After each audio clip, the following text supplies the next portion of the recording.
Ғибратты әңгіме. Бір кісінің тұрмысы ауыр боп, тапқан азын аулақ тиын тебені ішер асына жетпей, қысқа жіп күрмеуге келмей қатты қысылады.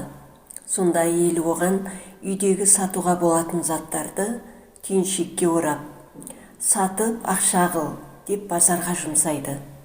Әлгі кісі сатарын сатып түскен ақшаға азын аулақ азық түлік алуға беттегенде алдынан бір қайыршы шығып, 3 күннен бері тамақ жегенім жоқ, садақа берші деп сұрайды. Зат сатқан кісі жаны ашып, ақшасының жартысын қайыршыға бергелі тұрып, 3 күн тамақ ішпеген адамға бұл ақша не болады деп ойлайды да, ақшасын түгел береді. Үйіне келіп әйеліне жағдайын баяндайды. Әйелі оны естігенде қуанып, дұрыс істегенсің, бүгін екеумізге жүрек жалғайтын нәрсе бар ғой, ертең тағы көре жатармыз дейді. Ертесіне тағы да үйде қалған заттарды базарға сатуға күйеуіне беріп жібереді. Күйеуі оны да сатып, қайтып келе жатқанда кешегі қайыршы жігіт қайта жолығып, «Ей қайырымды адам, сенің бергеніңмен жүрегім жалғанып, жағдайым жақсарып қалды. Дегенмен бүгіндікке әлі тамақ ішкенім жоқ. Егер мүмкіндігің болса, тағы да қарайлас маған» депті.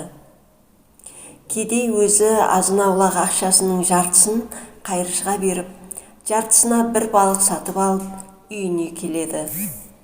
Әйелі балықтың ішін тазалап жатып, «Әй, әкесі, мұнда кел, біз енді баймыз.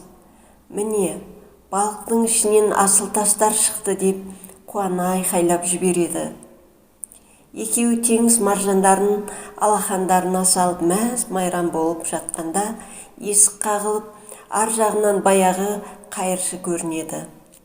Үй иесі оны құшақтап алып, «Енді сен де, мен де кедейліктен құтылдық, мына дүние екеумізге де жетеді» дейді.